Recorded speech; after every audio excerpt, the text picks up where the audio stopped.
नमस्कार। आज हम आपको बताते हैं कि सुपर पावर अमेरिका कैसे पिछले 6 सालों में नेपाल से बुरी कदर हारा है।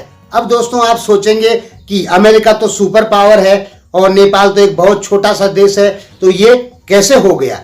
तो दोस्तों इसी के बारे में बताने जा रहे हैं। सबसे पहले आपको ये ध्यान देना होगा कि नेपाल के 120 मित्र राष्ट्र हैं, भारत के 100 मित्र राष्ट्र हैं और अमेरिका के भी लगभग 100 मित्र राष्ट्र हैं जो आपातकाल के समय मदद करते हैं। चीन के 45 मित्र राष्ट्र हैं। ये लड़ाई के समय सहयोग करने वाली बात नहीं हो रही है, ये किसी अन्य आपातकाल में जो सहयोग करते हैं उस समय की बात हो रही है। नेपाल के लगभग 120 हैं मित्र राष्ट्र जो आपातकाल के समय या किसी बड़ी प्राकृतिक आपदा के समय नेपाल की मदद करते हैं। भारत के 100 मित्र राष्ट्र हैं और अमेरिका के भी लगभग 100 ही हैं। चीन के 45 हैं। तो देखिए कैसे अमेरिका एक छोटे से देश नेपाल से हारता हुआ दिखाई दे रहा है। देखिए दोस्तों, चीन को घेरने के लिए साउथ चाइना सी सबसे बढ़िया जगह है और हिमालय भी सबसे बढ़िया जगह है। और हिमालय की जो जगह है उस जगह की जरूरत अमेरिका को बहुत ज्यादा है। अब भारत में यानी हिमालय के बहुत सारे हिस्से पे भारत बैठा हुआ है और नेपाल बैठा हुआ है, तो भारत में तो अमेरिका अपनी सेनाएं नहीं ला सकता है क्योंकि भारत की अपनी सेनाएं बहुत विशाल है और भारत बड़ा देश है। लेकिन नेपाल में अमेरिका अपनी सेना लाना चाहता है बहुत सालों से और 2014 के बाद तो बहुत ही ज्यादा कोशिश की गई है कि नेपाल में अमेरिकी सेनाएं आ जाए। इसके चलते 2014 में एमसीसी नाम का एक प्रोजेक्ट नेपाल में पास हुआ था, मिलेनियम चैलेंज कॉरपोरेशन। उसके अंतर्गत क्या था कि 50 अरब रुपए नेपाल को दिया जाएगा और उस 50 अरब रुपए से कुछ विद्युत परियोजनाओं पे काम होगा, कुछ सड़क परियोजनाओं पे काम होगा। लेकिन उसके कुछ भीतरी मकसद भी थे। उसके जो अंदरूनी मकसद थे वो ये थे क्योंकि उसको संसद से पास करवाना है ताकि उसके ऊपर कोई उंगली ना उठा सके एमसीसी के ऊपर, और एमसीसी में काम करने वाले अधिकारी अपनी मनमर्जी कर सके नेपाल में। तो उसके अंतर्गत क्या था कि नेपाल को इंडो पैसिफिक का सदस्य बनाना, यानी चीन के विरोध में जो सैन्य रणनीति बन रही है उसका सदस्य नेपाल को बनाना।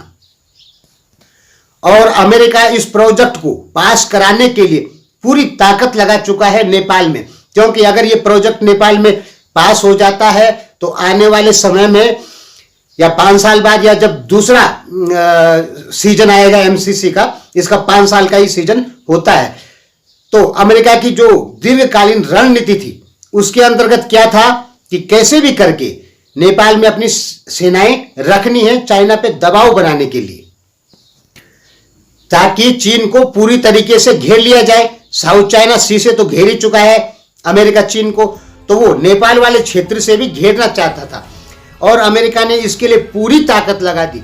लेकिन दोस्तों ये एमसीसी अभी तक नेपाल में पास नहीं हुई है, जबकि 50 अरब रुपए फ्री में मिल रहा है नेपाल को। नेपाल ने चाइना से 56 अरब रुपए तो ले लिया, ब्याज पे लिया या कहीं उधार लिया, ऋण लिया, लेकिन फ्री का 50 अरब रुपए नहीं लिया। 56 अरब रुपए पैसा या कुछ परियोजनाओं पे जो चाइना खर्चा करेगा लगभग 56 अरब रुपए तो ले लिया है, लेकिन फ्री का पैसा नहीं लिया। अब इसे देशभक्ति कहें, बुद्धिमानी कहें या कुछ भी कहें, लेकिन नहीं लिया। और आज भी अमेरिका पूरी ताकत लगा रहा है कि कैसे भी करके एमसीसी को पास करवा दिया जाए नेपाल में, क्योंकि इस समय अमेरिका को सख्त जरूरत है नेपाल में एमसीसी पास करवाने की।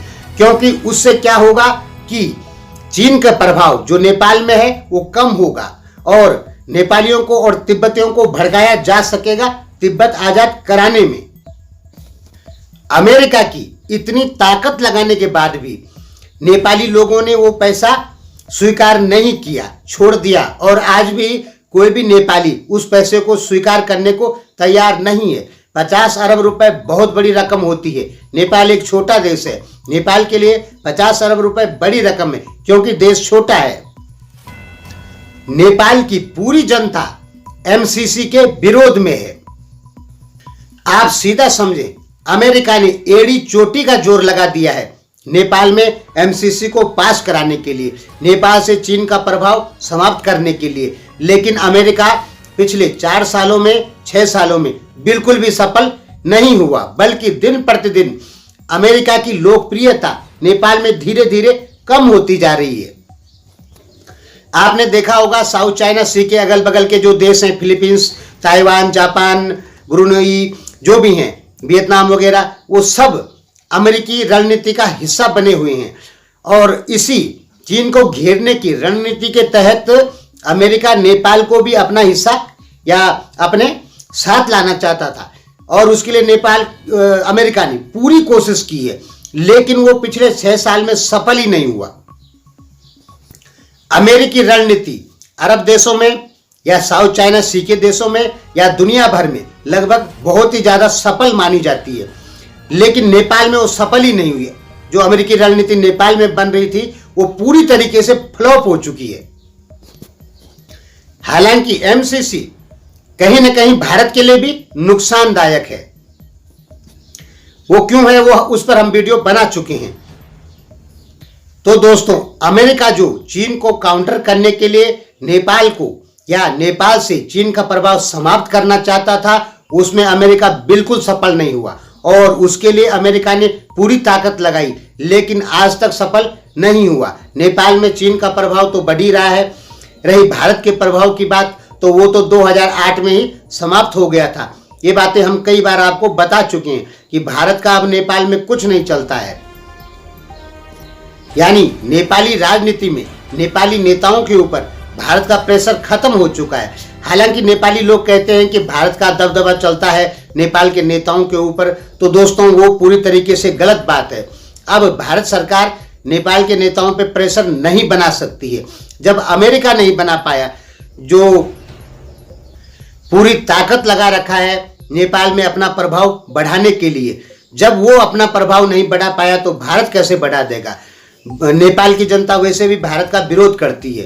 तो नेपाली जनता ने अमेरिका के 50 अरब रुपए ठुकरा दिए, और अमेरिका का प्रभाव नेपाल में जो बढ़ने वाला था उसको भी रोक दिया है।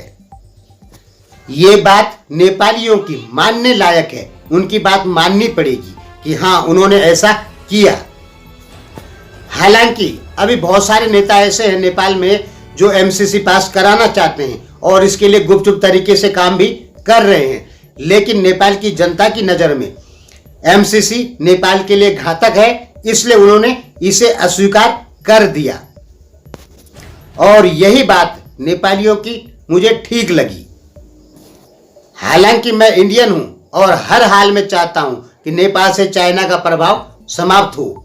मैं तो चाहूंगा ही, क्योंकि मैं इंडियन हूं और ये हमारे लिए, भारत के लिए फायदेमंद होगा कि नेपाल से चाइना का प्रभाव समाप्त हो। लेकिन दोस्तों, वहां फिर अमेरिका का प्रभाव बढ़ेगा तो वो भी भारत के लिए नुकसानदायक होगा। धन्यवाद।